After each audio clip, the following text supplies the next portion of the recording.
Hello, welcome back to Neha food stories. ഇന്ന് നമുക്ക് special അവിൽ മിൽക്ക് ഉണ്ടാക്കിയാലോ?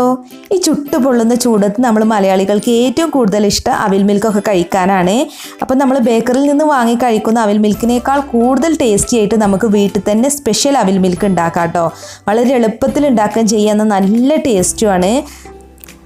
അപ്പോൾ അവിൽ മിൽക്ക് ഉണ്ടാക്കാൻ വേണ്ടിയിട്ട് ഞാനിവിടെ 5 മൈസൂർ പായാണ് എടുത്തിട്ടുള്ളത്. അപ്പോൾ നമ്മൾ മൈസൂർ പായം തന്നെ എടുക്കാൻ നോക്കാം കേട്ടോ. മൈസൂർ പായത്തിൻ്റെ ആ പുളിപ്പും മധുരവും ചേർന്നാൽ അവിൽ മിൽക്കിനൊരു പ്രത്യേക ടേസ്റ്റാണ്. പിന്നെ പൊരിയവിലാണ് എടുത്തിട്ടുള്ളത്. അപ്പോൾ പൊരിയവിലില്ലാന്നുണ്ടെങ്കിൽ സാധാരണ അവിലൊന്ന് വറുത്തെടുത്താലും മതി. പിന്നെ പഞ്ചസാര വേണം. പിന്നെ മെയിനായിട്ട് വേണ്ടത് പീനട്ട്സും കാഷ്നട്ടുമാണ്. കാഷ്നട്ട് ചെറുതായിട്ട് കട്ട് ചെയ്ത് എടുത്തിട്ടുണ്ട്. പീനട്ട്സ് വറുത്തിട്ടുമാണ് എടുത്തിട്ടുള്ളത്. പിന്നെ വേണ്ടത് ബൂസ്റ്റാണ്. ബൂസ്റ്റിന് പകരം വേണമെന്നുണ്ടെങ്കിൽ ഹോർലിക്സ് കൊടുക്കാം കേട്ടോ. പിന്നെ മിക്സഡ് ഫ്രൂട്ട്സ് ആണ് എടുത്തിരിക്കുന്നത്. അപ്പോൾ ഞാനിവിടെ മാങ്ങ, പോംഗ്രനേറ്റ്, പിന്നെ പച്ചമുന്തിരിയും കറുത്ത മുന്തിരി ചെറിയ പീസായി കട്ട് ചെയ്താണ് എടുത്തിരിക്കുന്നത്. അപ്പോൾ നിങ്ങൾക്ക് ഇഷ്ടമുള്ള ഫ്രൂട്ട്സ് എടുക്കാം. നിങ്ങളുടെ കയ്യിൽ ഏത് ഫ്രൂട്ട്സ് ആണോ ഉള്ളത് അതെടുത്താലും മതി. പിന്നെ കൂൾ ബാറിലൊക്കെ അവർ ടൂട്ടി ഫ്രൂട്ടി ഒക്കെയാണ് കേട്ടോ ചേർക്കാറ്. പിന്നെ ഗാർണിഷിങ്ങിന് വേണ്ടിയിട്ട് ചെറി എടുത്തിട്ടുണ്ട്. പിന്നെ അവിൽ മിൽക്കൊക്കെ ആയതുകൊണ്ട് തന്നെ ഐസ്ക്രീമും ചേർക്കണം. പിന്നെ വേണ്ടത് പാലാണ്. ഞാനിപ്പോൾ പാല് കാച്ചിയതിന് ശേഷം ഫ്രിഡ്ജിൽ വെച്ച് നല്ലപോലെ തണുപ്പിച്ചെടുത്ത പാലാണ് ഇവിടെ എടുത്തിരിക്കുന്നത്. അപ്പോൾ ആദ്യം തന്നെ നമുക്ക് മൈസൂർ പായത്തിൻ്റെ തൊലിയെല്ലാം കളഞ്ഞ് വലിയൊരു ബൗളിലേക്ക് ഇട്ടുകൊടുക്കാം.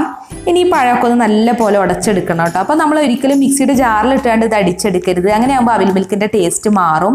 ഒരു തവി വെച്ചിട്ട് ഇതുപോലെ നല്ല പോലെ ഒന്ന് ഉടച്ചെടുത്താൽ മതി. ഇനിയിപ്പോൾ നമുക്കിതിലേക്ക് പഞ്ചസാര ചേർക്കണം. ഞാനിപ്പോൾ 1/2 കപ്പ് പഞ്ചസാരയാണ് ചേർക്കുന്നത്. പഞ്ചസാര ചേർത്തിട്ട് നല്ല പോലെ ഒന്നും കൂടി ഉടച്ചെടുക്കുക. പഞ്ചസാര നല്ല പോലെ മെൽറ്റ് ആവുന്നത് വരെ നമ്മളിത് ഉടച്ചെടുക്കണം.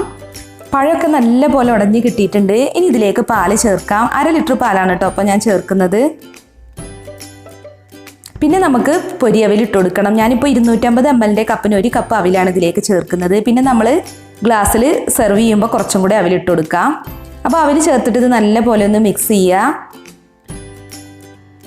ഇനി ഇതിലേക്ക് ബൂസ്റ്റാണ് ചേർക്കേണ്ടത്. ഞാനിപ്പോൾ 2 ടേബിൾ സ്പൂൺ ബൂസ്റ്റ് ചേർക്കുന്നുണ്ട്. അപ്പോൾ ബൂസ്റ്റിൻ്റെ ഫ്ലേവറൊക്കെ ഇഷ്ടമുള്ളവർക്ക് വേണമെന്നുണ്ടെങ്കിൽ 3 ടേബിൾ സ്പൂൺ വരെയൊക്കെ ഇട്ട് കൊടുക്കാം. പിന്നെ കാഷ്നട്ടും പീനട്ട്സും ഇട്ട് കൊടുക്കാം. ഞാനിപ്പോൾ 3 ടേബിൾ സ്പൂൺ കാഷ്നട്ടും പീനട്ട്സും ആണ് ഇട്ടിട്ടുള്ളത്. ഇനി ഇതെല്ലാം കൂടി നല്ല പോലെ ഒന്ന് മിക്സ് ചെയ്തെടുക്കുക. ഇനി നമുക്കിതിലേക്ക് ചേർക്കാനുള്ളത് മിക്സഡ് ഫ്രൂട്ട്സ് ആണ്. അപ്പോൾ നിങ്ങൾക്ക് ഇഷ്ടമുള്ള ഫ്രൂട്ട്സ് ചേർക്കാം കേട്ടോ. 2 ഐറ്റം ഫ്രൂട്ട്സ് ഒക്കെ ചേർത്താലും മതി. അപ്പോൾ ഫ്രൂട്ട്സും കൂടെ ഇട്ടിട്ട് ഒന്നും കൂടെ ഒന്ന് മിക്സ് ചെയ്യാം. ഇനിയിപ്പോൾ നമുക്കിതൊരു സെർവിങ് ഗ്ലാസ്സിലോട്ട് മാറ്റാം. അപ്പോൾ വലിയൊരു ഗ്ലാസ് തന്നെ എടുക്കുക. എന്നിട്ട് അതിൻ്റെ പകുതി ഭാഗത്തോളം നമ്മൾ റെഡിയാക്കി വെച്ചിട്ടുള്ള അവിൽ മിൽക്ക് ഒഴിച്ചു കൊടുക്കാം. ഇനി ഇതിൻ്റെ മുകളിലേക്ക് കുറച്ച് പൊരിയവിൽ ഇട്ട് കൊടുക്കുക. ഞാനിപ്പോൾ 3 ടേബിൾ സ്പൂൺ പൊരിയവിലാണ് ഇട്ട് കൊടുത്തിട്ടുള്ളത്. ലെയറായിട്ട് കിടക്കാൻ വേണ്ടിയിട്ടാണ് കേട്ടോ ഇങ്ങനെ ഇട്ട് കൊടുക്കുന്നത്. പിന്നെ നമുക്ക് കുറച്ച് കാഷ്നട്ടും പീനട്ട്സും കൂടി ഇതിൻ്റെ മുകളിലേക്ക് ഇട്ട് കൊടുക്കാം. ഒരു 2 പിടിയാണ് ഇട്ടിട്ടുള്ളത്. പിന്നെ കുറച്ച് മിക്സഡ് ഫ്രൂട്ട്സ് ഇട്ട് കൊടുക്കുക. ഒരു 3-4 ടേബിൾ സ്പൂണോളൊക്കെ ഇട്ട് കൊടുക്കാം. ഇനി വീണ്ടും ഇതിൻ്റെ മുകളിലേക്ക് റെഡിയാക്കി വെച്ചിട്ടുള്ള അവിൽ മിൽക്ക് ഒഴിച്ചു കൊടുക്കാം. അപ്പോൾ ഗ്ലാസിൻ്റെ 1/4 ഭാഗത്തോളൊക്കെ അവിൽ മിൽക്ക് ഒഴിച്ചു കൊടുത്താൽ മതി. അതിനുശേഷം നമുക്കിതിൻ്റെ മുകളിലേക്ക് വീണ്ടും കുറച്ചും കൂടെ അവിലിട്ട് കൊടുക്കണം. ഗ്ലാസ് ഒന്ന് കവർ ചെയ്യത്തക്ക വിധത്തിൽ കുറച്ച് അവിലൊന്ന് മുകളിലേക്കായിട്ട് ഇട്ട് കൊടുത്താൽ മതി. പിന്നെ നമുക്കിതിൻ്റെ മുകളിലേക്ക് ഇടേണ്ടത് ഒരു സ്കൂപ്പ് ഐസ്ക്രീമാണ് കേട്ടോ. അപ്പോൾ ഞാൻ സ്ട്രോബെറി ഐസ്ക്രീമാണ് എടുത്തിരിക്കുന്നത്. അതിനുശേഷം ഐസ്ക്രീമിൻ്റെ മുകളിലേക്ക് കുറച്ച് മിക്സഡ് ഫ്രൂട്ട്സും പീനട്ട്സും നട്ട്സും ഒക്കെ ഇട്ട് കൊടുക്കുക. അതിനുശേഷം ഒരു ചെറി കൂടി ഇതിൻ്റെ മുകളിൽ വെച്ചിട്ട് ഇതൊന്ന് ഗാർണിഷ് ചെയ്യാം. അപ്പോൾ ഇത്രയേ ഉള്ളൂ, നമ്മുടെ അവിൽ മിൽക്ക് ഇവിടെ റെഡി ആയിട്ടുണ്ട്. നല്ല ടേസ്റ്റാണ് കേട്ടോ. നിങ്ങളൊരു പ്രാവശ്യമെങ്കിലും ഒന്ന് ട്രൈ ചെയ്ത് നോക്കുക. നിങ്ങൾക്ക് തീർച്ചയായിട്ടും ഇഷ്ടപ്പെടും. അപ്പോൾ വളരെ എളുപ്പത്തിൽ നമുക്ക് വീട്ടിൽ തന്നെ സ്പെഷ്യൽ അവിൽ മിൽക്ക് ഉണ്ടാക്കാം.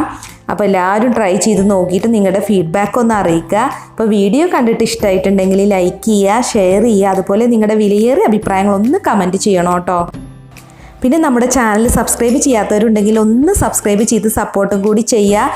അപ്പോൾ സബ്സ്ക്രൈബ് ചെയ്യുമ്പോൾ അതിനടുത്തൊരു ബെല്ലൈക്കൺ കാണും, അതിലൊന്ന് ക്ലിക്ക് ചെയ്യണം കേട്ടോ. അപ്പോൾ കാണുന്ന ഓൾ എന്ന ഓപ്ഷനിൽ വേണം ക്ലിക്ക് ചെയ്യാൻ. എങ്കിൽ മാത്രമേ ഞാൻ പുതിയ റെസിപ്പീസൊക്കെ അപ്ലോഡ് ചെയ്യുമ്പോൾ അതിൻ്റെ നോട്ടിഫിക്കേഷൻ നിങ്ങൾക്ക് കറക്റ്റായിട്ട് കിട്ടുള്ളൂ. അപ്പോൾ മറ്റൊരു കിടിലൻ റെസിപ്പിയുമായി നമുക്ക് വീണ്ടും കാണാം. Thank you.